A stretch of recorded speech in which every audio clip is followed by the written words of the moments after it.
اعوذ باللہ من الشیطان الرجیم بسم اللہ الرحمن الرحیم الحمد للہ رب العالمین والصلاة والسلام علی سید الانبیاء والمرسلین وعلی اہل بیتہ الطیبین الطاہرین وصحبہ المنتجبین۔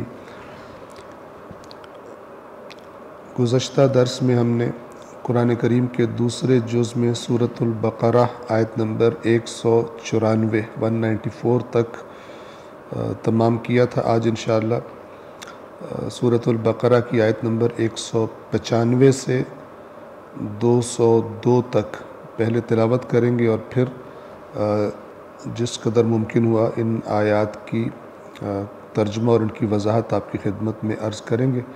نماز کیونکہ اب آہستہ آہستہ دیر سے ہو رہی ہے، اس لیے آج ابھی نماز لیٹ ختم ہوئی، اس لیے آج کا درس جو ہے وہ 6:30 بجے شروع ہو رہا ہے اور اناؤنس بھی کر دیا جائے گا انشاءاللہ، کیونکہ اگلا ہفتہ جو ہے وہ کراچی میں ہونے کی وجہ سے درس نہیں ہوگا۔ اس سے نیکسٹ جو درس ہوگا غالباً 5 فروری کو، اس سے اگلا درس 5 فروری کو ہوگا، تو اس کا ٹائم جو ہے وہ 6:45 6:45 PM انشاءاللہ 5 فروری کو یہ درس ہوگا۔ تو پہلے تلاوت اور اس کے بعد ترجمہ اور وضاحت۔ صلوات پڑھیں محمد و آل محمد۔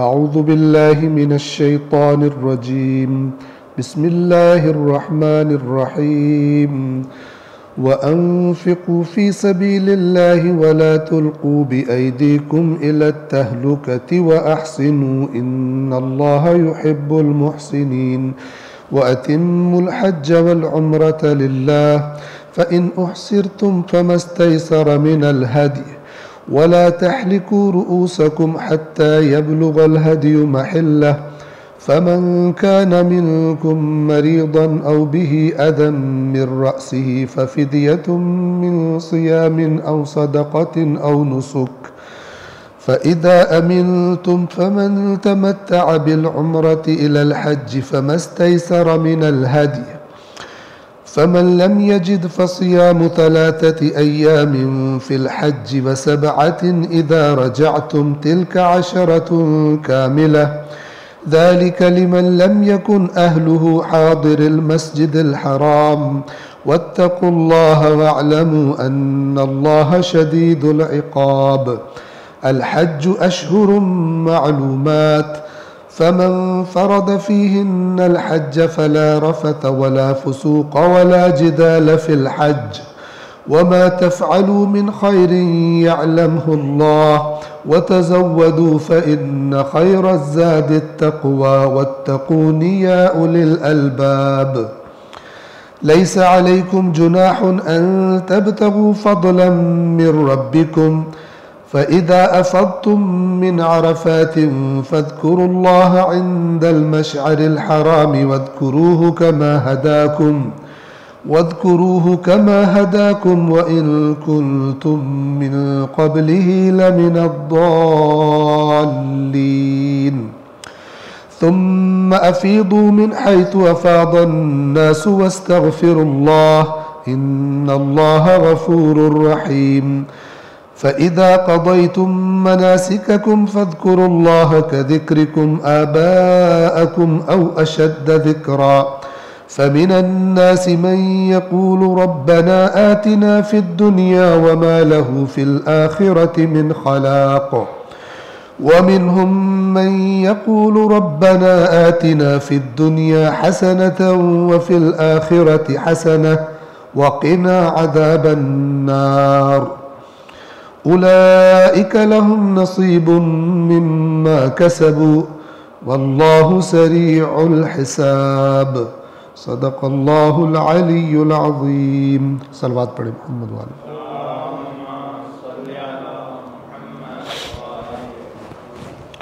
سورۃ البقرہ آیت نمبر 195 سے ہم نے شروع کرنا ہے، لیکن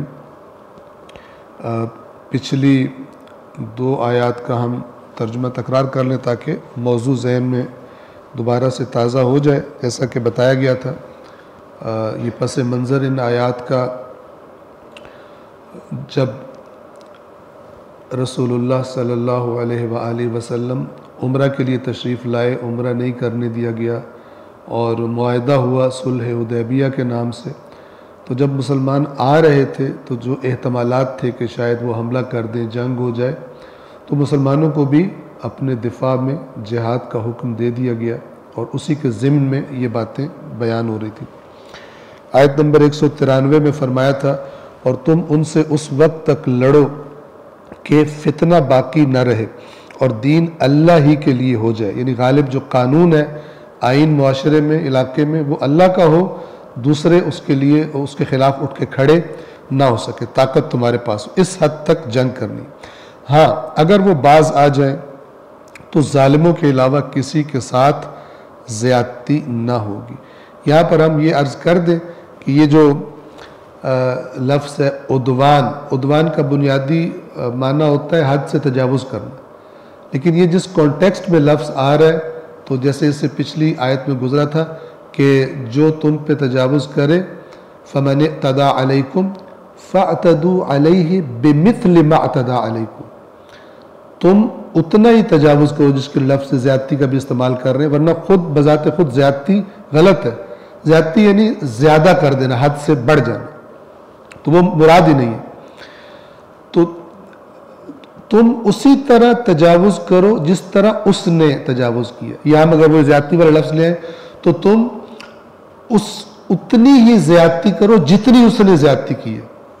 اب یہاں پہ اگرچہ لفظ زیادتی ہے، لیکن بتایا جا رہا ہے کہ اس کی مقدار سے زیادہ تم نے نہیں کرنا، یہ نہیں کرنا، اور تب تک لڑنا ہے جب تک کہ ان کا زور ٹوٹ نہ جائے، اللہ کا جو دین ہے وہ غالب نہ آ جائے، دشمن کی کمر ٹوٹ جائے، وہ کھڑا نہ ہو سکے۔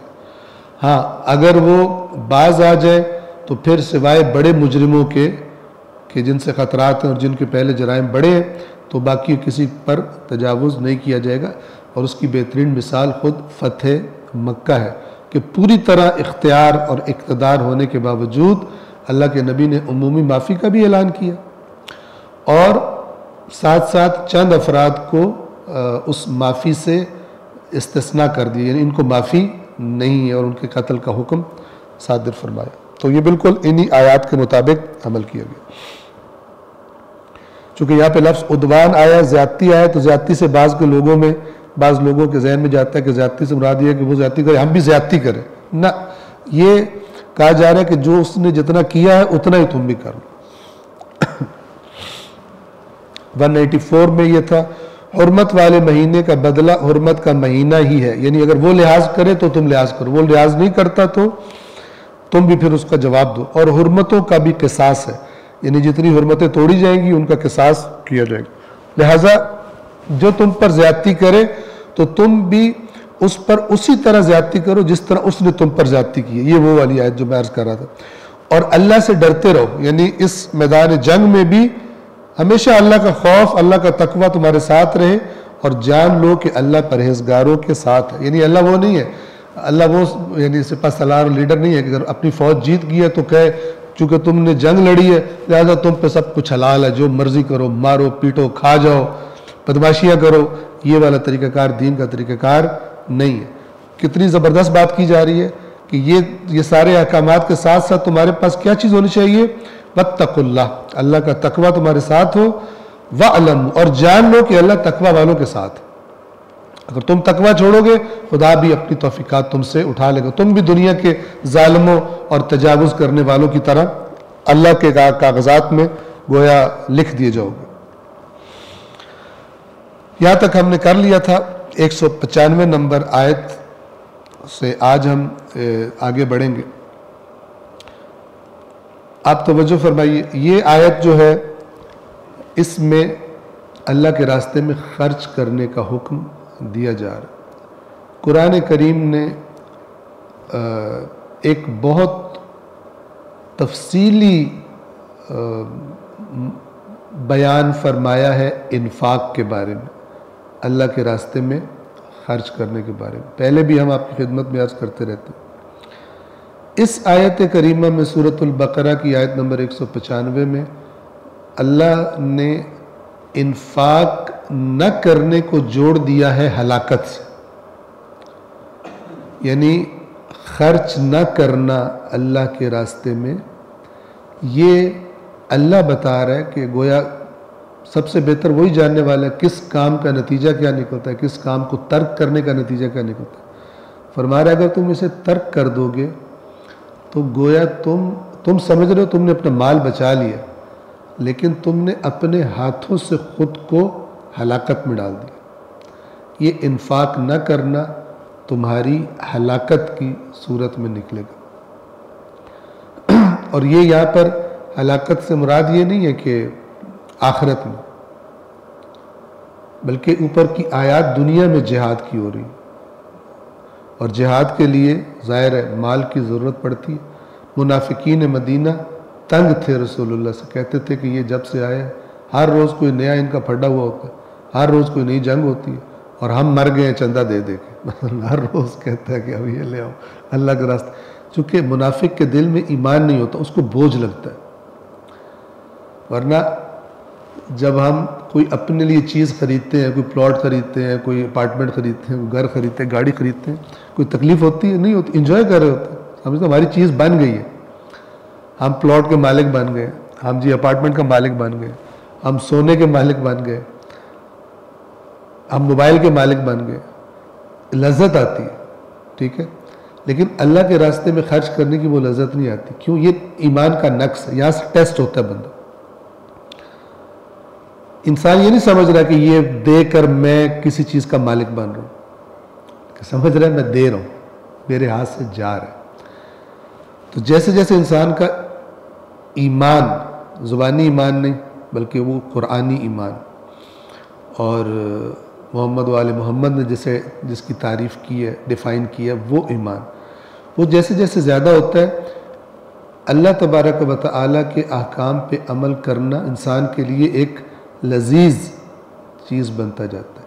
جیسے ایک دنیا دار کے لیے دنیا کی خاطر دوڑ دھوپ کرنا، دنیا حاصل کرنے کے لیے خرچ کرنا لذیذ ہوتا ہے، اس لیے اسی طرح ایک حقیقی مومن کے لیے اللہ کی اطاعت کرنا اور اللہ کے راستے میں خرچ کرنا یہ لذیذ ہوتا ہے۔ ہم پہلے بھی بیان کرتے رہتے ہیں، سورہ توبہ میں اللہ نے فرمایا کہ اللہ نے مومنوں سے ان کی جانیں اور ان کا مال خرید لیا ہے۔ اب یہ آپ تعبیر دیکھیں، اللہ نے مومنوں سے، اب جو سمجھتا ہے کہ نہیں میں نے مجھ سے تو نہیں خریدا، وہ مومن ہے ہی نہیں جس کے بارے میں اللہ بات کر رہا ہے۔ ان اللہ اشترا، یقیناً اللہ نے خرید لیا ہے، من المؤمنین، مومنوں سے، انفسہم و اموالہم، ان کے انفس، ان کے نفس یعنی ان کی جانیں اور ان کے مال، بِأَنَّ لَهُمُ الْجَنَّةِ، جنت کے بدلے میں، یعنی جو اللہ نے قیمت ادا کی ہے وہ یعنی جنت کی قیمت۔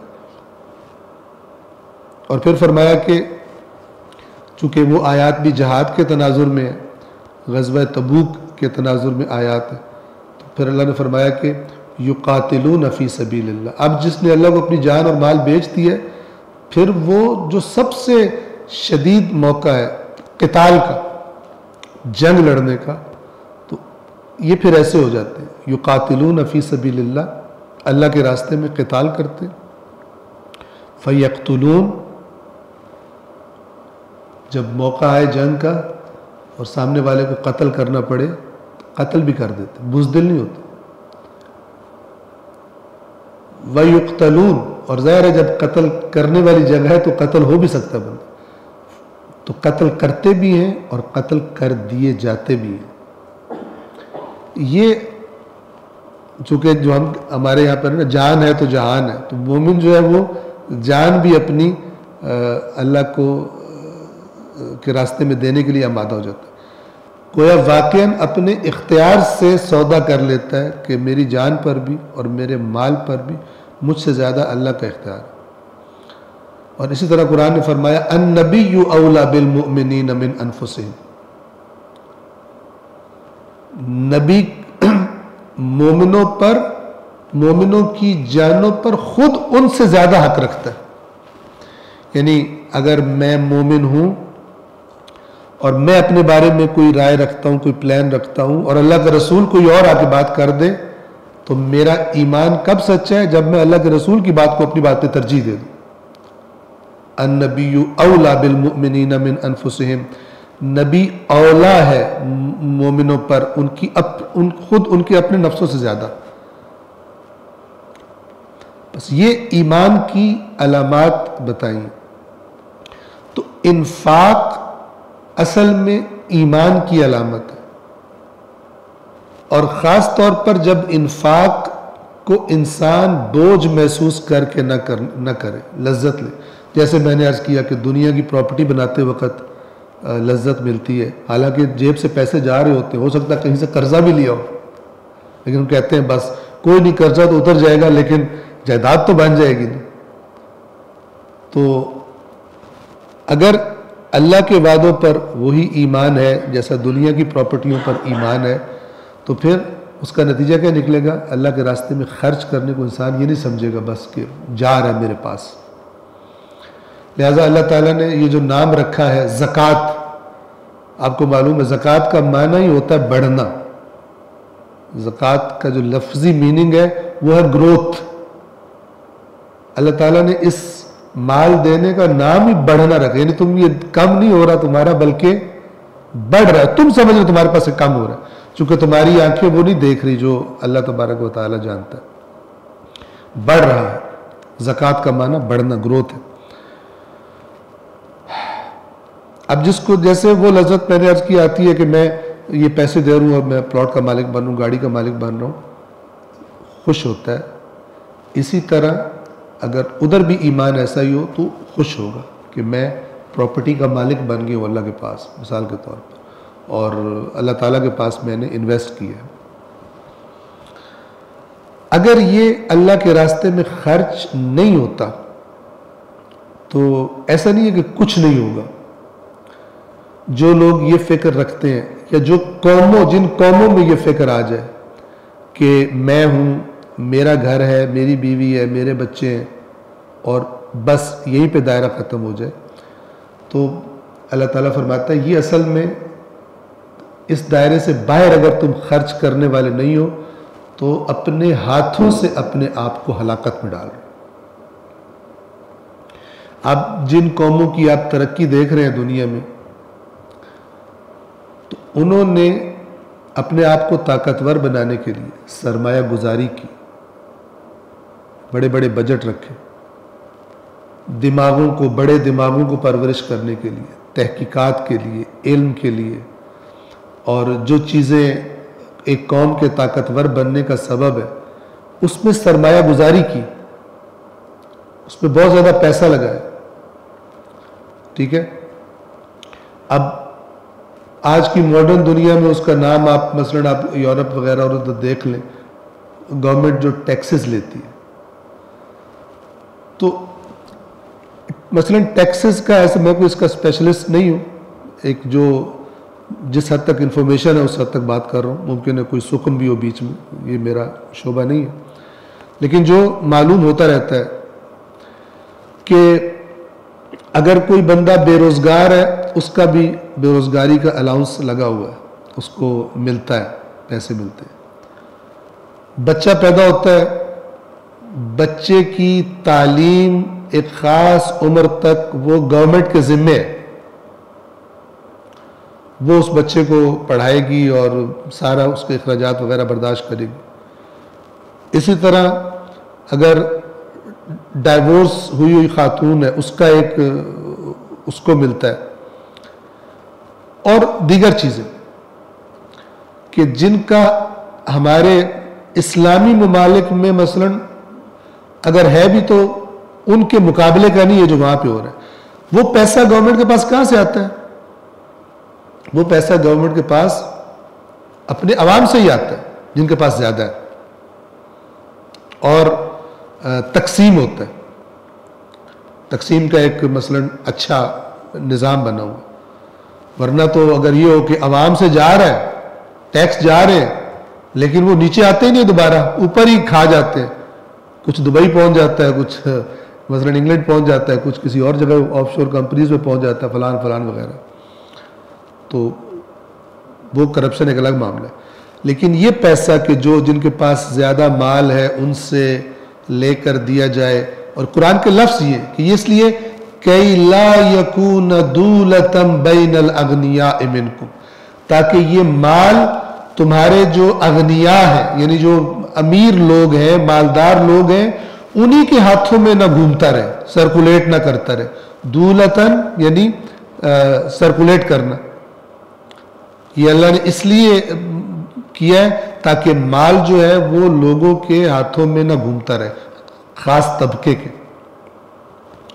تو یہ اب آپ فرض کریں کہ یہ جو لوگوں کے مال سے لوگوں پہ خرچ کیا جا رہا ہے حکومت کے ذریعے سے، یہ ختم کر دیا جائے. مثلا کوئی ملک ایسا ہو جہاں پہ عوام کے ہم نے ٹیکس نہیں دینا. آپ تصور کریں سب عوام جناب اتحاد کر لیں ہم نے ٹیکس نہیں دینا، حکومت کوئی باقی رہ سکتی ہے؟ نہیں رہ سکتی. نظام باقی رہ سکتا ہے؟ نہیں رہ سکتا. پولیس کا محکمہ، فلان محکمہ، فوج، یہ وہ جتنے بھی محکمے ضروری ہیں معاشرے کو پرامن طریقے سے آگے بڑھانے کے لیے، جھگڑوں کے فیصلوں کے لیے، سب ختم ہو جائیں گے. تو کس قسم کا معاشرہ ہوگا؟ جو مرضی لوٹ مار کرو، کوئی قانون نہیں رہے گا، کچھ بھی نہیں رہے گا، اور ایک وہ جو پہلے وحشی معاشرہ تھا اس کی طرف چلے جائیں گے. اسی طرح کوئی قوم جتنا مناسب ہے اپنے دفاع پہ خرچ نہ کرے، اپنی تعلیم پہ خرچ نہ کرے. یہ ماہرین بیٹھ کے اندازہ لگائیں مثلا کدھر کتنی سرمایہ گزاری ہونی چاہیے. بعض ممالک میں یہ ہوتا ہے کہ جو محکمہ زیادہ طاقتور ہے، بدماش ہے، وہ زبردستی اپنا بجٹ زیادہ کروا لے، پھر خرابی کا سبب بن جائے گا. تو وہ قومیں کہ جو آگے بڑھی ہیں انہوں نے سرمایہ گزاری کی، پیسہ لگایا، اور ہم کہیں انفاق کیا. ہم انفاق فی سبیل اللہ نہ کہیں لیکن انفاق کیا، چونکہ انفاق یعنی خرچ کرنا. انہوں نے خرچ کیا، سوچ سمجھ کے خرچ کیا، کدھر تعلیم پر کتنا لگانا ہے، دفاع پر کتنا لگانا ہے، مثلا غریبوں پہ کتنا لگانا ہے، ہیلتھ کی سہولیات کیا دینی ہے، وغیرہ وغیرہ کرتے کرتے آگے نکل گئے. چوری کم ہوئی، وہ جو پیسہ تھا آیا تو لگا بھی لوگوں پر، چوری کم ہوئی، وہ آگے نکل گئے. جو یہ کام نہیں کر پا رہے حالت ان کی آپ دیکھ سکتے ہیں. اور اگر آپ بالکل یہ انفاق والا مسئلہ نکال دیں بیچ سے خرچ کرنے والا، تو کوئی بھی معاشرہ کولیپس کر جائے گا، سارے نظام قوانین سب ختم ہو جائے گا، کوئی حکومت نہیں چل سکتی. قرآن مجید نے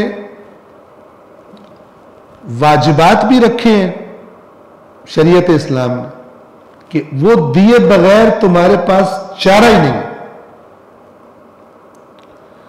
اور وہ واجب جو خرچ کرنا ہے، ادا کرنا ہے، اسے کرنے کے بعد انفاق کرنا. اسی سورۃ البقرہ میں پیچھے آیت گزری ہے جس میں یہ بتایا تھا نیکی یہ نہیں ہے کہ مشرق مغرب کی طرف منہ کر لو، بلکہ نیکی یہ ہے کہ اس چیز پر ایمان لاؤ. وہاں پہ فرمایا تھا جہاں پہ اعمال بیان ہوئے، فرمایا کہ وَآتَ الْمَالَ عَلَىٰ حُبِّهِ، مال کی محبت کے باوجود اسے عطا کرے، ذوی القربى واليتامى والمساکین وابن السبیل وفی الرقاب، یہ موارد بتائے یا خرچ کرنا ہے. اس کے بعد فرمایا وَأَقَامَ الصَّلَاةَ وَآتَ الزَّكَاةَ، اور نماز قائم کرے اور زکات. اگر زکات ابھی ادا کرنی ہے تو یہ اوپر کیا تھا جو خرچ کرنا ہے، وہ واجب نہیں ہے، وہ واجبات نہیں ہے. لیکن اللہ کہہ رہا ہے یہ نیکی ہے. اس کا جذبہ اتنا ہو گیا ہے کہ واجب تو واجب، وہ واجب سے ہٹ کر بھی اللہ کے پاس انویسٹ کرتا ہے. من ذا الذی یقرض اللہ قرضا حسنا، کون جو اللہ کو قرض حسنہ دے، فیضاعفہ لہ اضعافا کثیرہ، اور اللہ اسے کئی گنا بڑھا کے اس کو واپس کر. اتنا زیادہ قرآن میں انفاق کو ڈسکس کیا گیا. کس لیے کیا گیا ہے؟ کیونکہ دوسری صورت ہلاکت ہے. اگرچہ یہ جو آیت ہے سورۃ البقرہ کی آیت نمبر 195، اس کا جو تناظر ہے وہ جہاد، تو آپ کو پتہ ہے اور زیادہ خرچہ بڑھ جاتا ہے. جب دشمن نے حملہ کیا ہوا ہے، بہت کچھ چاہیے، وہاں پر تو اگر قوم کہتی ہم نے نہیں دینا، اپنی فوج کو سپورٹ نہیں کرنا مالی طور پر، گئی. لیکن اگر عام حالات بھی ہیں، انفاق نہیں ہوتا جس قوم میں، تو وہ آہستہ آہستہ ہلاکت کی طرف چلی جائے گی. لیکن دیکھنے والی بات امپورٹنٹ یہ ہے کہ انفاق نہ کرنے کو اللہ تعالیٰ فرما رہا ہے کہ یہ اپنے ہاتھوں سے اپنے آپ کو ہلاکت میں ڈالنے کے مترادف. یہ ایکویشن خداوند عالم نے بنا دی. توجہ فرمائیے، سورۃ البقرہ آیت نمبر 195. وَأَنفِقُوا فِي سَبِيلِ اللَّهِ، اور انفاق کرو، خرچ کرو، فی سبیل اللہ، اللہ کی راہ میں. وَلَا تُلْقُوا بِأَيْدِيكُمْ إِلَى التَّهْلُكَةِ، اور نہ ڈالو آپ کو اپنے ہاتھوں سے تہلکہ، ہلاکت. ان دونوں کو کیا لیں گے؟ اور اللہ کے راستے میں خرچ کرو اور اپنے ہاتھوں سے خود کو ہلاکت. ان کے آپس میں خرچ نہ کرنا یعنی اپنے ہاتھوں سے ہلاکت بڑھ. بس یہ نہ سمجھو میں نے تو بڑا سیو کر لیا، تم نے اپنی ہلاکت کا سامان سیو کر لیا. جس کو معاشرے میں جانا چاہیے تھا، جو معاشرے کی رگیں ہیں، جہاں پہ اس خون کی ضرورت ہے، وہاں پہ اس خون کو جانا چاہیے تھا، جو تم نے روک کے اپنے اکاؤنٹ میں سارا کا سارا اپنی ضروریات سے کئی گنا زائد روک کے رکھ لیا. یہ تم نے باقی بدن کی ہلاکت کے ساتھ تمہاری بھی ہلاکت ہو جائے گی، اس ہلاکت کا تم نے بندوبست کر دیا. اور یہاں پر میں آگے چلنے سے پہلے عرض کر دوں کہ یہ اس معاملے کی آپ سنجیدگی سمجھیں. یہ جو میں بار بار عرض کرتا ہوں نا کہ بعض رسومات کو آلٹرنیٹ بنا لینا شریعت کے ان احکام کا، جیسے کہ بہت سارے عوام کے ذہنوں میں یہ ڈل گئے اور وہ خرچ بھی کرتے ہیں تو انہی رسومات پہ خرچ کرتے ہیں. مثلا آج سے 10 سال بعد ہماری قوم کس مقام پہ ہونی چاہیے، ابھی کس پہ 10 سال بعد کہاں پہ ہونی چاہیے، اور کن کن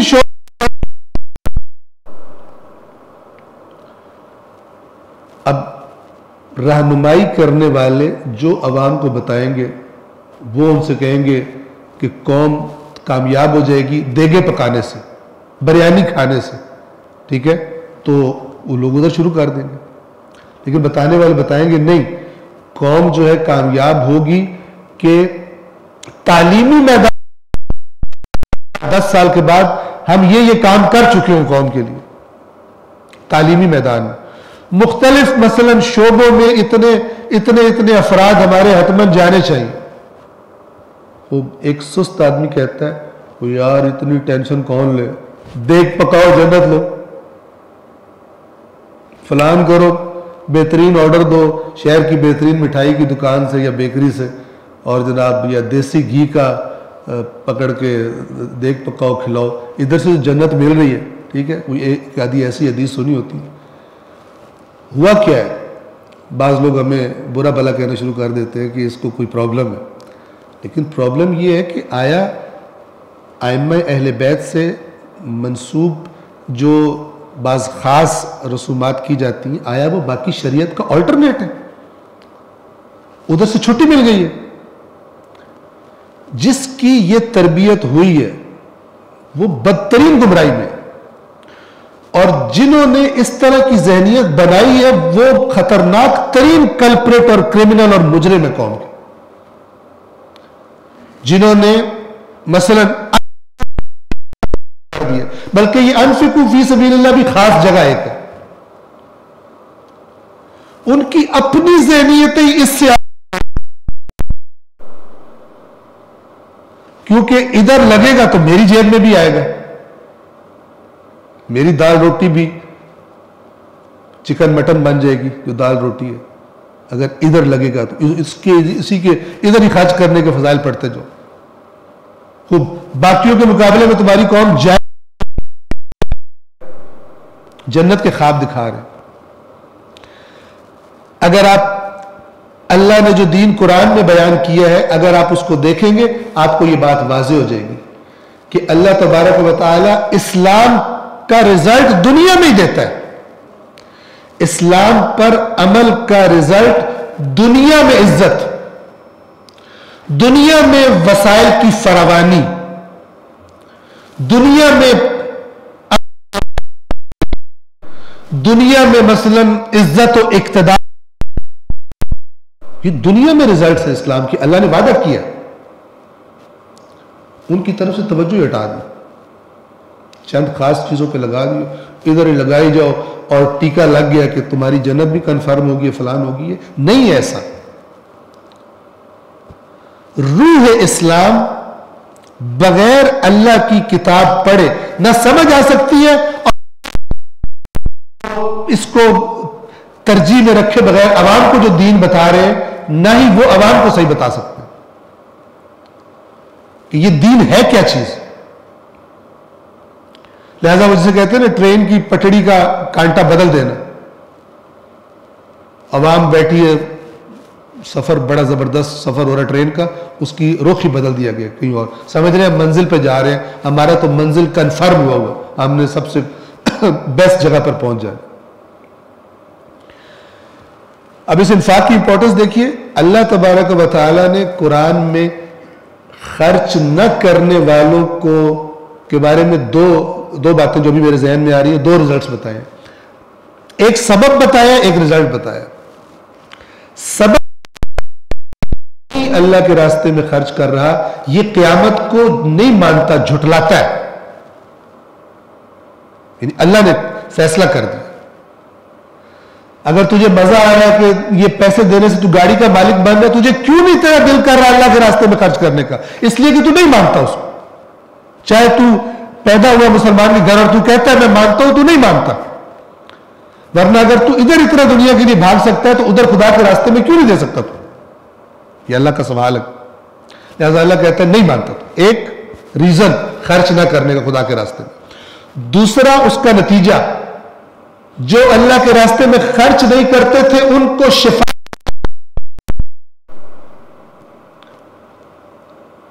آپ نے سنا ہے، آپ نے پڑھا. آیت الکرسی سے پہلی والی آیت ہے یہ، تیسرے سپارے کے شروع میں.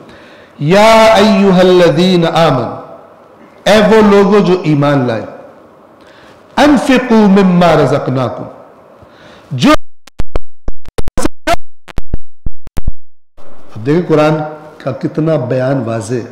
خرچ کرو من قبل ان یأتی یوم، اس سے پہلے خرچ کر لو، دن آ جائے لا بیع فیہ،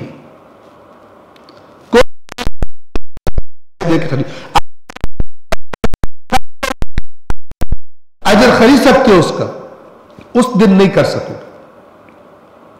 اور خدا نے بتایا ہوا کہ اس دن اگر وَلَوْ أَنَّ لِلَّذِينَ ظَلَمُوا مَا فِي الْأَرْضِ جَمِيعًا وَمِثْلَهُ مَعَهُ لَافْتَدَوْا بِهِ مِنْ سُوءِ الْعَذَابِ يَوْمَ الْقِيَامَةِ. اس دن جن لوگوں نے ظلم کیا، یعنی دنیا میں نہیں خرچ کیا تھا، دنیا میں اللہ کی نافرمانیاں کی تھی، اس دن اگر ان کے پاس جو کچھ دنیا میں ہے سب ہو اور اتنا ہی، اور اس دن سارا فدیے کے طور پر، یہ اللہ کس لیے بتا رہا ہے؟ ادھر سارا دینے کو تیار ہو جاؤ گے. اگر تم اتنی پوری دنیا جتنا ہو تمہارے پاس اس کا ڈبل ہو تو یہاں کچھ دینے کو میری بات پہ کیوں نہیں تیار ہو رہا ہے؟ میں تمہیں پہلے بتا رہا ہوں وہاں پہ تھوڑا دینے کو کیوں نہیں تیار خدا کے راستے. بس یا ایھا الذین آمنوا انفقوا مما رزقناکم، خرچ کرو جو ہم نے تمہیں رزق دیا ہے، من قبل ان یأتی یوم، قبل اس کے کہ وہ دن آ جائے جس میں کیا ہوگا؟ لا بیع فیہ، کوئی تجارت نہیں کر سکو گے، ولا خلۃ، نہ وہاں اس دن کوئی کام آئے گا.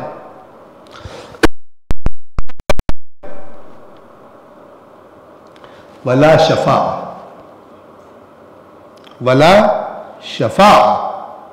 اور نہ ہی کوئی شفاعت ہو.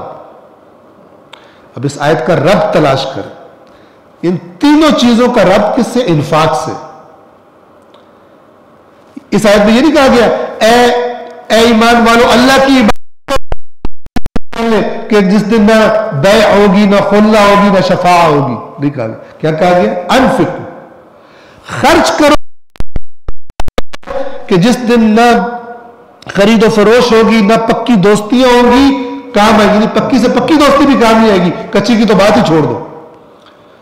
ولا شفاعہ، نہ شفاعت ہوگی. یہ تینوں چیزیں کس کے لیے ریجیکٹ کی جا رہی ہیں؟ جو انفاق نہیں کرتا. اور پھر فرمایا والکافرون هم الظالمون، اور انکار کرنے والے ہی ظالم ہیں. اور میں اس کو مزید واضح کر دوں سورۃ المدثر میں جو اللہ تعالیٰ فرماتا ہے کل نفس بما کسبت رہینہ الا اصحاب الیمین. ہر شخص، ہر جان میں گروی ہے سوائے دائیں ہاتھ والوں کی. دائیں ہاتھ والے معلوم ہے، علامت ہے کہ اعمال نامہ دائیں ہاتھ میں دیا جائے گا کامیاب لوگ. فی جنات یتساءلون، وہ جنتوں میں ہوں گے ایک دوسرے سے سوال کے بارے میں. اب یہ آیت یہ بتا رہی ہے کہ کن کے بارے میں سوال جانتے ہوں گے. یہ گیدرنگز میں ایک دوسرے کو جانتے تھے، پوچھیں گے وہ کدھر ہے. یتساءلون، ایک دوسرے سے سوال کریں گے یار وہ فلانا بندہ نہیں نظر آ رہا.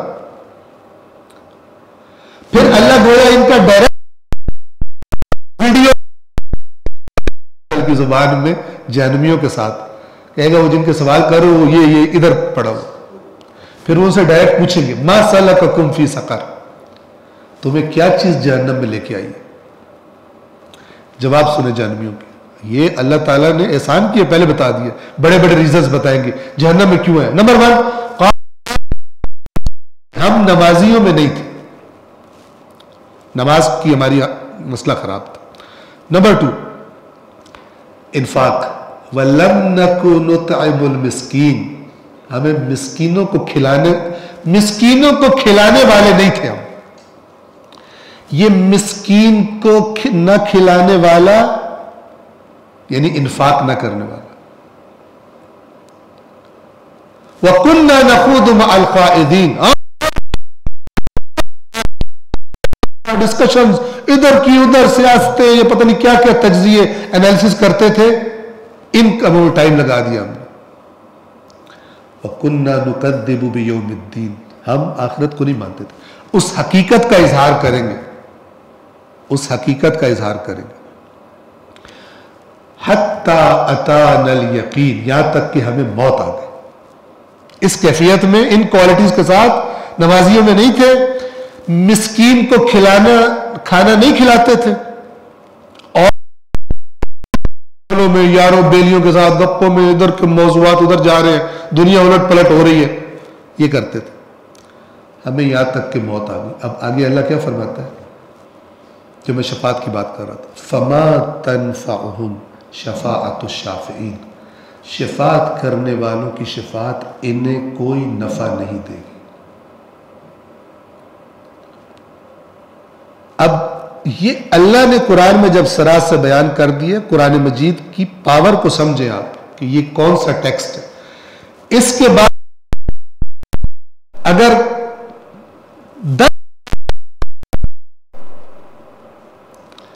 کہ جو نمازیوں میں نہیں تھے ان کو شفاعت نصیب ہوگی، جو مسکینوں کو کھانا نہیں کھلاتے تھے ان کو شفاعت نصیب ہوگی، تو قرآن مجید کی پاور یہ ہے کہ وہ سب رد. کیوں رد ہے؟ اس لیے کہ اللہ کا نبی اور اللہ اپنے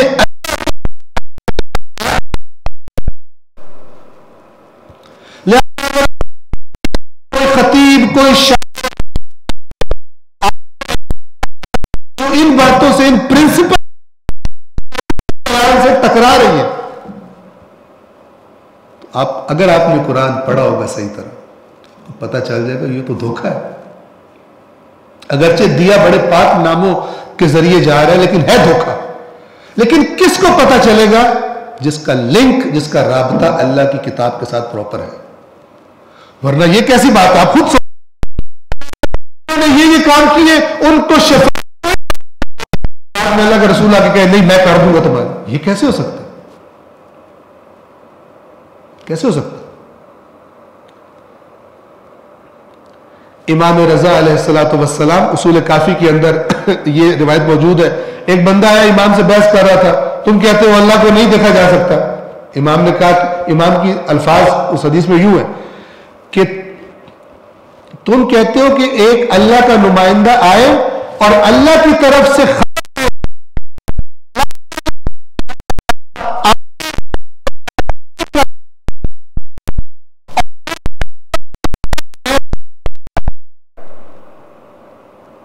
امام نے بڑے سمپل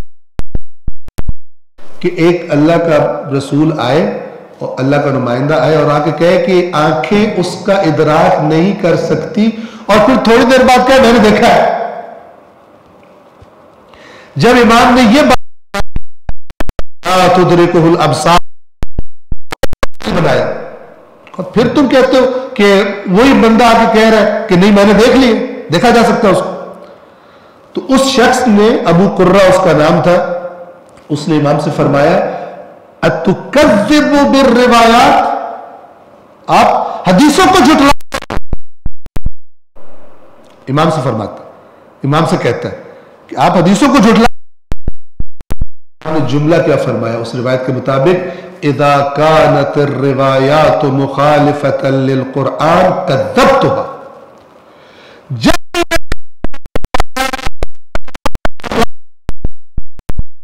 نہیں ہے یہ اللہ کے رسول کا فرمان نہیں, میں جھٹلا دوں گا. اللہ تعالیٰ فرما رہا جو نمازیوں میں نہیں ہے نہیں شفاعت. اللہ تعالیٰ فرما رہا جو مسکین کو کھانا نہیں کھلاتے, جن کے اندر یہ صفت نہیں ہے انفاق نہیں شفاعت.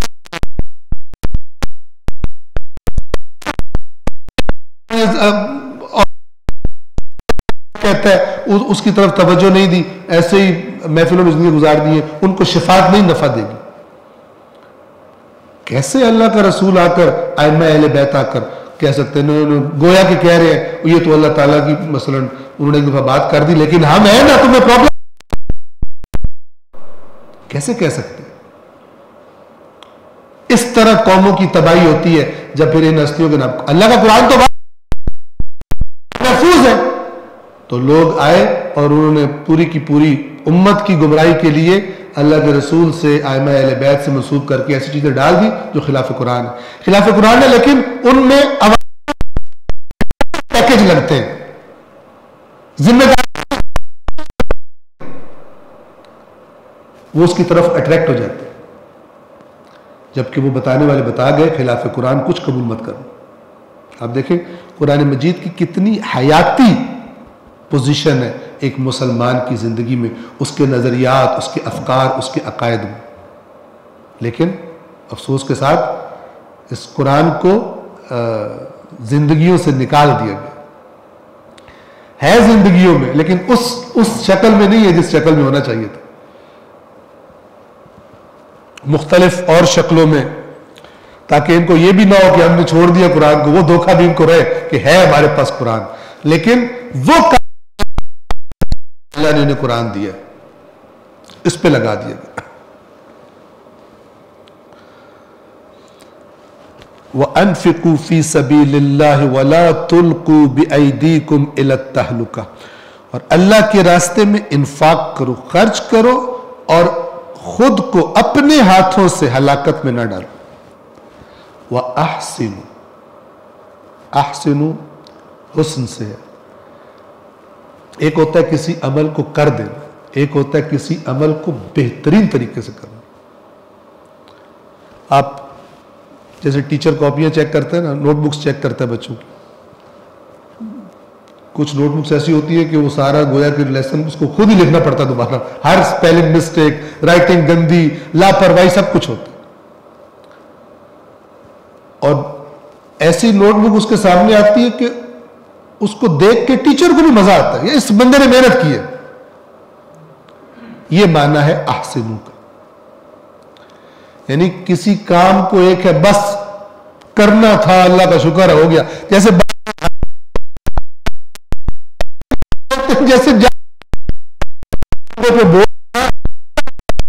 اور دل میں ہوتا ہے کہ آئندہ بھول کے بھی ادھر کا رخ نہیں کرنا. یہ احسنو نہیں ہے، ٹھیک ہے نا؟ روزہ رکھیں گے، جو کچھ منہ سے بول سکتے ہیں، اپنی بیزاری کا اظہار کر سکتے ہیں، ٹھیک ہے نا؟ اور یار میں تو مریا پہ پتہ نہیں کدن ماہ رمضان مکے گا تو جان چھوٹے گی روزے ہوتے، یہ جی ایمان کا تقاضا ہے، ٹھیک ہے؟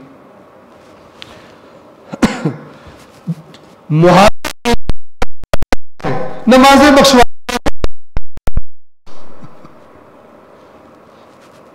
نمازیں بخشوانے گئے تھے، روزے گلے پڑ گئے۔ یہ جس نے محاورہ ایجاد کیا وہ خود بھی بڑا بے دین قسم کی فکر رکھتا ہوگا، یا اس جاہل کو پتہ نہیں چلا ہوگا میں منہ سے کیا نکالوں۔ اب لوگوں کے ذہنوں میں پورا محاورہ، کوئی بندہ جائے کچھ کنسیشن لینے اور اس کو اضافی کچھ بوجھ ڈال دیا جائے، کہتے ہیں لو جی نمازیں بخشوانے گئے تھے روزے گلے پڑ گئے، یعنی نماز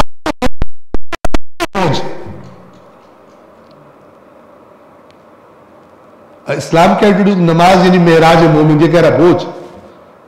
تو یہ وہی ہے جن کو ہم نے تورات دی تھی، انہوں نے نہیں اٹھائی ایسے جیسے گدھے پر علم والی کتابیں لاد دی جائے، اس کو تو بوجھ ہی لگنا ہے۔ وَأَحْسِنُوا، یہ جو خرچ بھی کرنا ہے نا، ایسے خرچ کرو کہ مزہ آئے، مثلا یار کیا خرچ کیا تم، بہترین طریقے سے خرچ کرو، دل لگی سے خرچ کرو۔ جو میں نے آپ کو شاید یہ روایت سنائی تھی جناب سیدہ سلام اللہ علیہ کی، حُبِّبَ إِلَيَّ مِن دُنْيَاكُمْ ثَلَاث، تمہاری دنیا سے مجھے 3 چیزوں سے محبت ہے، تلاوت کتاب اللہ کی کتاب کی تلاوت، اور وَالنَّظْرُ فِي وَجْهِ رسول اللہ کے چہرے کی زیارت کرنا، وَالْإِنفَاقُ فِي سَبِيلِ اللَّهِ، اللہ کے راستے میں خرچ کرنا۔ یہ کیا بتانا چاہتی ہیں ہمیں؟ یعنی یہ کام جرمانے نہیں ہے،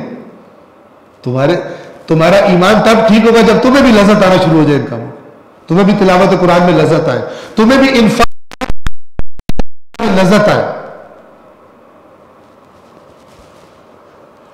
میں نے فلان زمین خریدنی تھی لیکن وہ خمس دینا پڑ گیا، بیڑا غرق ہو گیا، بیڑا غرق ہو گیا اس کا خمس دینے سے، بیڑا غرق ہو گیا اس کا زکوٰۃ دینے سے۔ یہ مومن ہے، اور ہے بھی وہ جو دے رہا ہے، جو دیتے نہیں ہیں ان کا تو میں کہا کرتا ہوں درجہ بہت بلند ہوتا تو جرات ہی نہیں ان کے بارے میں بات کرنے کی۔ یہ جو جن کا درجہ نیچے ہے، جو دیتے ہیں لیکن دیتے جرمانہ سمجھ کر۔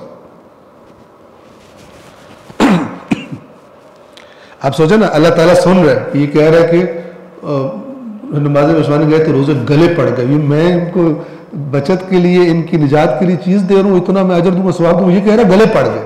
اللہ تعالیٰ کو کیا ہم کیا کہ فیل اللہ تعالیٰ کے لیے الفاظ صحیح نہیں ہے، لیکن وہ کیا بندے کے بارے میں، اس کا کیا ایمان ہے؟ یا مثلا خدا کے راستے میں دے رہا بھی ہے اور کہہ رہا ہے یار مر گیا اس دفعہ تو بہت زیادہ دینا پڑ گیا، جرمانہ لگ گیا مجھے۔ اس کو اللہ تعالیٰ مثلا کس کیٹیگری میں شمار فرمائے کہ اس نے دیا ہے؟ یا وَأَحْسِنُوا، اور یہ کام خوبصورت ترین طریقے سے کرو، بہترین طریقے سے کرو۔ ان اللہ یحب المحسنین، اللہ جان چھڑاؤ لوگوں کو محبت نہیں کرتا، بلکہ جب دیکھتا ہے جیسے ٹیچر کو نوٹ بک دیکھ کے، بچے کا کام دیکھ کے، اس کی محنت دیکھ کے، دیکھ رہا کام میں بچہ پیارا لگنے لگتا ہے، یار اس بچے نے کتنی محنت کی۔ ہمیں اپنے زمانے میں یاد ہے، بعض اوقات جب نئی نئی کلاس ہوتی تھی نا اور ٹیچروں کو بچوں کو پہچان نہیں ہوتی تھی تو وہ اچھے کام کی وجہ سے کہتے تھے نام لے کے، یہ فلانا کون ہے، اس کو پہچان نہیں ہے بندہ کون ہے، تو جب بچہ کھڑا ہوتا تھا کہتے تھے بہت زبردست، ایکسیلنٹ، تم نے بہت کام میں اپریشیٹ کرتے، شاباش دیتے تھے۔ کیوں؟ کام کی وجہ سے بچے سے محبت ہوگی۔ کیوں؟ نیچرل بات ہے۔ اسی طرح اللہ تعالیٰ فرما رہا ہے احسنوا، یہ جو میں تمہیں کہہ رہا ہوں خدا کے راستے میں خرچ کرو، اپنے آپ کو ہلاکت میں نہ ڈالو، یہ تمہاری بقا ہے، اس میں تمہاری زندگی ہے، ہلاکت میں نہیں جاؤ گے، تمہاری زندگی ہے، تم بچو گے، اور لہذا اس کو جرمانہ سمجھ کے نہیں بلکہ اس کو دل لگی، اور پھر اور ترغیب دلائی کہ اگر تم احسنوا والے ہوگے تو ان اللہ یحب المحسنین، تو ایسے لوگوں سے، اللہ کے احکام کو محبت سے کرنے والے، محنت سے کرنے والے، دل لگا کے کرنے والے، اللہ کو ان سے محبت ہے۔ ان اللہ یحب المحسنین کا یہ مطلب۔ کافی سارا وقت اس آیت میں ہم نے لگایا، لیکن چونکہ ایک یہ بنیادی ترین مسئلہ بھی ہے، حیاتی مسئلہ ہے. اور آج بھی دیکھ لیں معاشرے میں اتنی زیادہ غربت، تو ایک پلان، یعنی ہم مختصر عرض کریں کہ ایک تو ہے نا گورنمنٹ کے کام، اس کو تو آپ سائٹ پہ کریں، گورنمنٹ سے ہٹ کر، حکومت سے ہٹ کر جن لوگوں کو اللہ نے مال دیا ہے وہ، اور جو لوگ یعنی مختلف قسم کے ایسے اقتصادی کام کہ جو ایک عام آدمی کو ہیلپ کر سکتے ہیں حالت بہتر بنانے میں، ایسی جگہ جہاں پر پلاننگ کے ساتھ پیسہ لگانے سے کم از کم آج سے 5 سال 10 سال کے بعد قوم کی حالت بہتر ہو جائے گی، آج کی نسبت غربت میں فرق آ جائے گا، باقی مسائل میں. تو مل کے بیٹھیں. ایک آدھا بندہ تو نہیں کر سکتا، ایک آدھا بندہ تو یہی کر سکتا ہے کہ دروازے میں فقیر آئے اس کو دے دے، ایک آدھے کو مثلا ہیلپ کر دے، فلان کر دے، ایک آدھی 2 بچیوں کی شادی کرا دے. سمپل کام. اس سے قومی مسائل تو نہیں حل ہوتے. قومی مسائل پر تو ایک قوم کی طرح مل کے بیٹھ کر پلان کرنے کی، امرہم شورا بینہم، اللہ نے مومنوں کی نشانی بتائی ہے. ان کی علامت یہ ہے کہ یہ آپس میں مشوروں سے مثلا کام کرتے ہیں. تو بڑے پیمانے پہ لوگ اکٹھے ہوں، ماہرین جو پالیسی دینے والے ہیں وہ بھی، اور جن کے پاس مال ہے، اور پھر وہ انتظار نہ کریں گورنمنٹ کا، خود سے مثلا یہ کام کرنا شروع کریں. جیسے کہ بعض ہمارے اپنے ملک پاکستان میں بعض آرگنائزیشن ایسی ہیں بھی.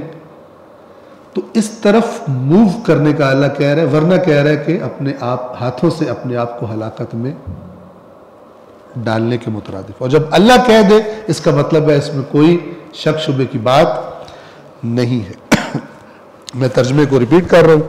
اور اللہ کی راہ میں خرچ کرو اور اپنے ہاتھوں اپنے آپ کو ہلاکت میں نہ ڈالو، اور احسان کیا کرو. یہ احسان اردو والا نہیں، احسنو، بہترین طریقے سے کام انجام دو. اللہ احسان کرنے والوں کو یقیناً پسند کرتا ہے. کبھی بھی عربی میں جب لفظ احسان آئے، محسن آئے، احسنو آئے، تو یاد رکھیے اردو والا احسان، کسی پر احسان کرنا، یہ محدود معنی، بلکہ جو بھی کام کرنا بہترین طریقے سے کرنا، یہ اصل خوبصورت ترین طریقے سے کرنا. کہ اگر کوئی دیکھنے والا کہے کیا بات ہے، اس نے اتنی دل جوئی سے، اتنی دل لگی سے کام کیا. اسے عربی میں احسان کہتے ہیں، چاہے وہ اپنی نماز پڑھنا ہی کیوں نہ ہو. ایک ہے نماز احسنو والی، ایک ہے نماز کے اللہ بھی کہے کہ نہ پڑھتا تو بھی کوئی فرق نہیں پڑتا. جس طرح تو ہے، جیسے بچہ کلاس میں آئے شرارتیں کرتا رہے، بات نہ سنے، کلاس میں کہتا آیا تو تھا لیکن اگر نہ آتا تو زیادہ بہتر تھا، اس کے آنے سے کوئی اس کو فائدہ نہیں ہوا. احسنو سے ہٹ کے ہوتی. آیت نمبر 100. عمرے کا سفر تھا، تو اسی کے ضمن میں حج کے اور عمرے کے بعض احکامات جو ہے وہ بیان کیے گئے اس آیت میں بھی اور اگلی چند آیات میں. آیت نمبر 196. میں اس کو ترجمے کی حد تک اور تھوڑی سی وضاحت کی حد تک بیان کروں گا، چونکہ اس کے جو حج کے احکام ہیں ان کی تفصیلات وہ فقہی کتابوں میں آپ کو پتہ ہے کہ مسائل حج کی ایک الگ سے توضیح المسائل ہوتی ہے، الگ کتاب ہوتی ہے، اور وہ بھی بعض اوقات ناکافی لگتی ہے، چونکہ حج کے مسائل نئی تبدیلیوں کے ساتھ نئے مسائل سامنے آتے ہیں.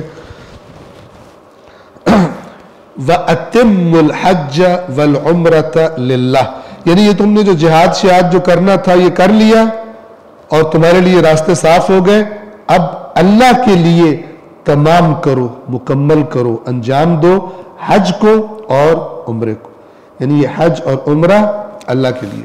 وَأَتِمُّ، اور تمام کرو یعنی مکمل کرو، الحج حج کو، والعمرة اور عمرہ کو، للہ اللہ کے لیے.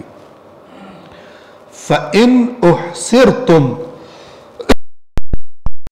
تو اگر تم گھر جاؤ یعنی پھنس جاؤ، دشمن تمہیں گھیر لے، کوئی اور ایسا مسئلہ ہو جائے،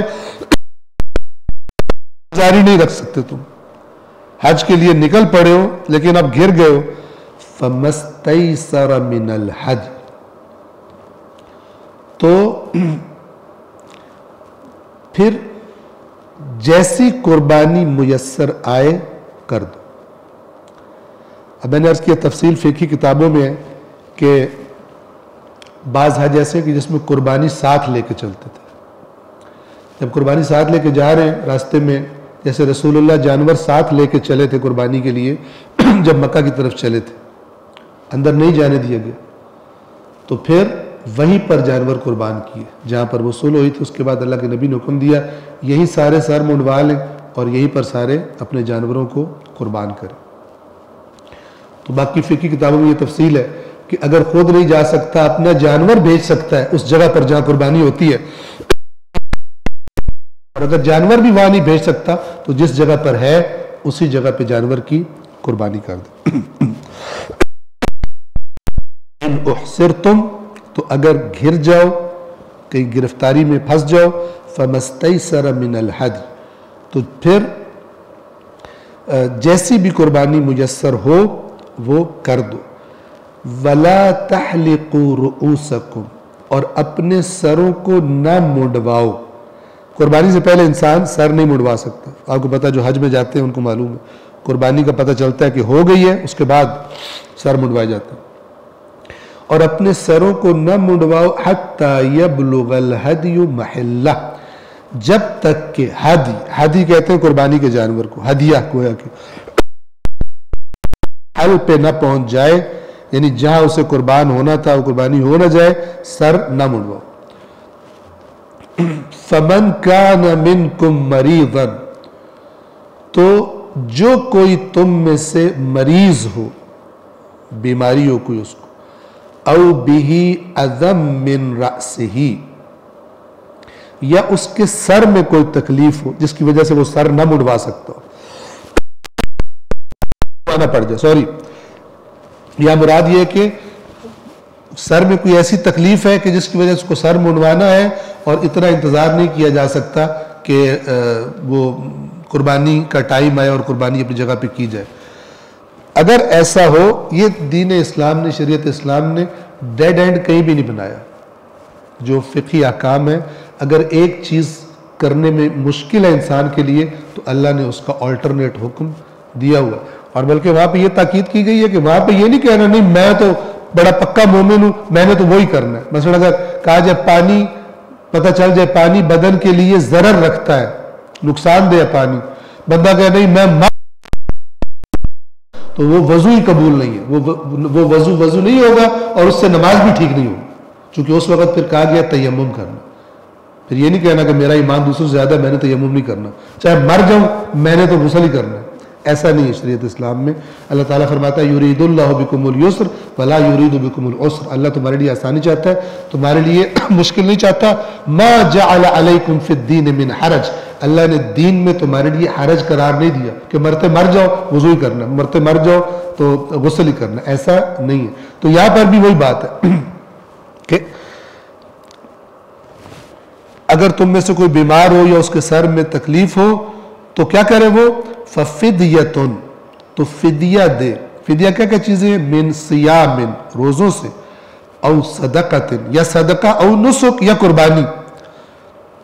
کہ اس میں جو فقہی کتابوں میں اس کی وضاحت موجود ہے روایات کی روشنی میں، یہ ہے کہ 3 دن روزے رکھے، یا 6 مساکین کو کھانا کھلائے، یا ایک جانور کی دمبے وغیرہ کی قربانی کر دے۔ فَإِذَا أَمِنْتُمْ، تو جب تم امن کی حالت میں آ جاؤ، یعنی وہ جو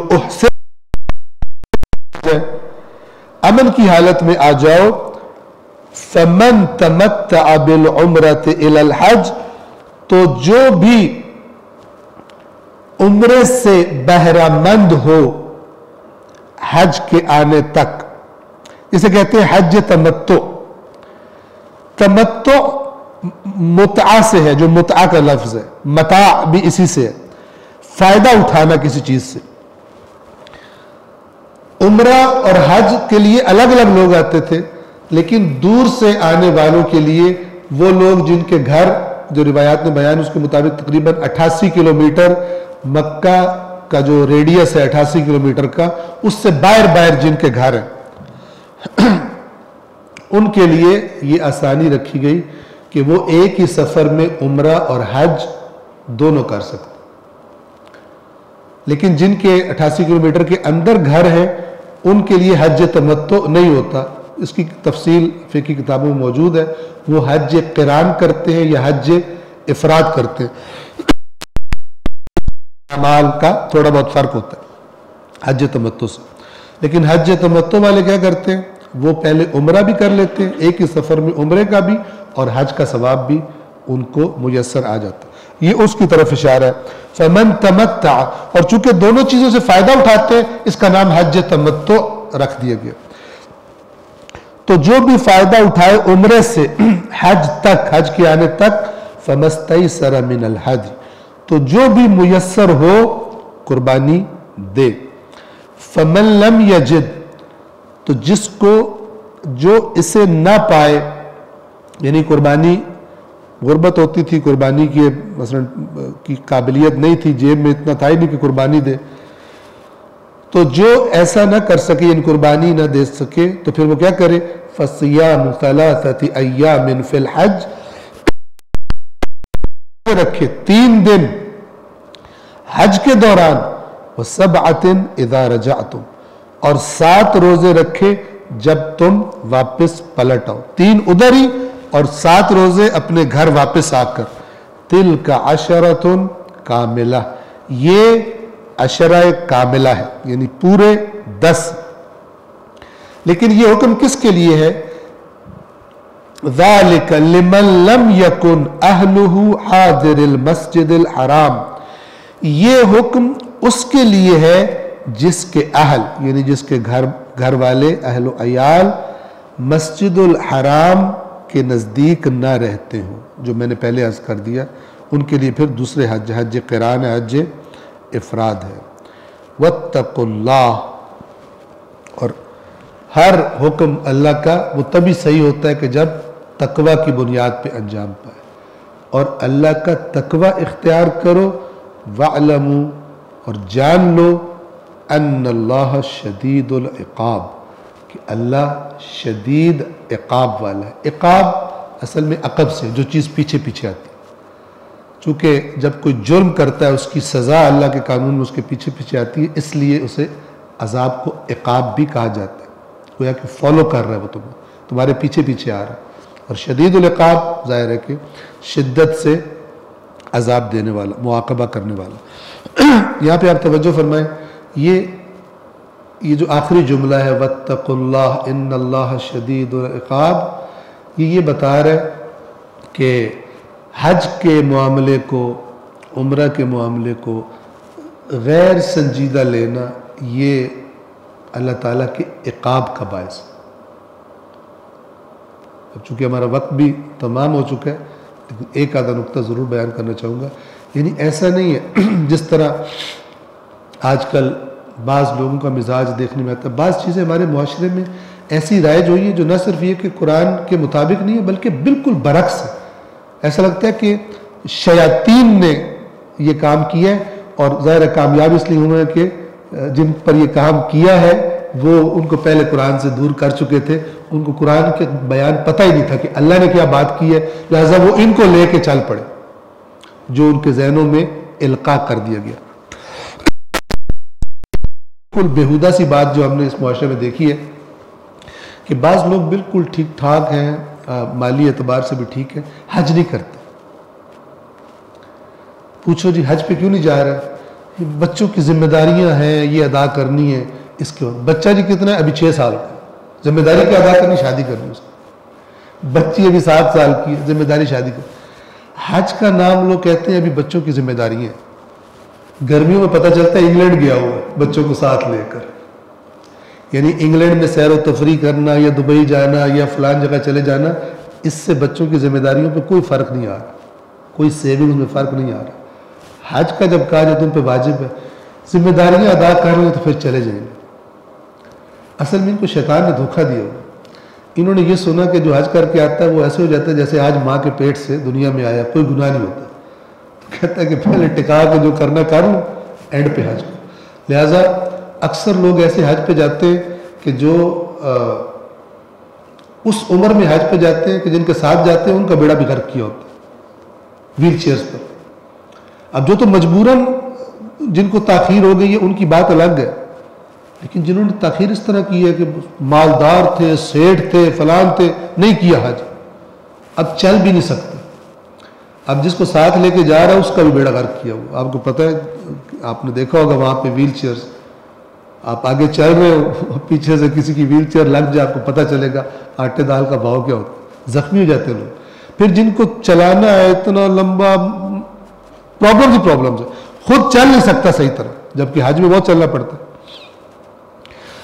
دوسرا یہ کہ حج انسان کی تربیت کے لیے ایک ذمہ دار اللہ کا عبد، پالش شدہ، ورک شاپ میں اس کو بالکل جناب سٹیپ بائی سٹیپ اس کو دھویا گیا ہے، پاک کیا گیا، اسے بتا کون ہے، فلان ہے، یہ سب کچھ. اب یہ اگر جوان ہوگا تو جوان تو آ کے آؤٹ پٹ دے سکتا ہے. بابا 70 جو سارا کچھ ضعیف ہو کے اپنے بچوں کے ذمہ کر چکا ہے، وہ حج کر بھی لے، اس نے آ کے کیا انقلاب برپا کر دینا. اس کو کچھ کرنے کا ارادہ بھی ہو تو بچہ کہے گا بابا چپ کر، تیرا ٹائم گزر گیا. وہ کہ میں نے یتیموں کے لیے مثلا یہ کام کرنا ہے. وہ کہیں گے بابا جی بریک مارو، 70 سال یاد نہیں آیا، اب یاد آ رہا ہے یتیموں کے لیے کام کرنا. تو حج جو ہے، یا ایک اچھا جملہ بولا جاتا ہے کہ حج جوانی کا ہے. ٹھیک ہے، مثلا جن کو اللہ نے توفیق دی ہے، بچے جب اچھے سمجھدار ہو گئے، پہلے بھی لے جائیں، ویسے اس کی ایک معنویت ہے، لیکن خاص طور پہ بچہ جب مثلا نوجوانی میں آ گیا، لے جائیں حج کے سفر پر. اور حج معرفت کے ساتھ اس سے کروائیں، اسے پتہ چلے یہ حج ہے کس لیے. تو پھر ایکسپیکٹیشن رکھے کہ آ کر مثلا صرف جو ہے بغیر حج کی معرفت کے بس میں جا رہا ہوں کہ میرے گناہ بخشے جائیں گے اور میرا واجب ادا ہو جائے گا، یہ سب سے نچلا درجہ اور بے معرفت ترین درجہ حج پہ جانے کا. ورنہ حج کا ایک سٹیپ رکھتا ہے، ایک اللہ سے رابطہ بہترین بنانے کا وہ گائیڈ لائن ہے. لیکن کب؟ جب شعور کے ساتھ، معرفت کے ساتھ، کیوں احرام کا مطلب کیا ہے، طواف کا مطلب کیا ہے، سعی کا مطلب کیا ہے، قربانی کس لیے ہے، عرفات کیا ہے، مزدلفہ کیا ہے، مشعر الحرام، منی کیا چیز ہے، صفا و مروہ کے درمیان سعی کیوں ہے، مثلا معرفت کے ساتھ کرتا ہے. ایک سٹیپ پہ گویا پالش ہو رہا ہے، اس کے شعور میں اضافہ ہو رہا ہے. اور اب یہ پورا کر عبد خدا بن کر اب اپنے معاشرے میں واپس آ رہا ہے. کیا کرنے کے لیے؟ کوئی جو چھوڑ گیا تھا وہی گھوڑی اور وہی گھوڑی کا میدان، بلکہ پنجابی میں کہیں جتوں دی کھوتی ہوتی آڑ کھلوتی، جہاں سے چلی تھی کھوتی اسی طرح کھوتی کی کھوتی واپس آ جائے اور سمجھے میرے گناہ معاف ہو گئے. یہ نہیں ہے. دین اسلام بڑا حکمتوں والا، اور اس کے جو پروجیکٹس ہیں، اس کی جو تربیتی پروگرامز ہیں، بہت ہی زبردست قسم کے. لہٰذا اللہ تعالیٰ فرما رہا ہے کہ یہ میرا اتنا بڑا پروگرام ہے حج، واتقوا اللہ، اس کے بارے میں اللہ کا تقوی اختیار کرو. وَاعْلَمُوا أَنَّ اللَّهَ شَدِيدُ الْعِقَابِ، اور جان لو کہ اللہ، اگر نہیں اس کے بارے میں لاپرواہی کرو گے تو اللہ تعالیٰ بڑا شدید عذاب دینے والا ہے، معاقبہ کرنے والا ہے. سورہ بقرہ کی آیت نمبر 196 پر ہم آج کے درس کو تمام کر رہے ہیں. خداوند عالم نے توفیق دی تو آیت نمبر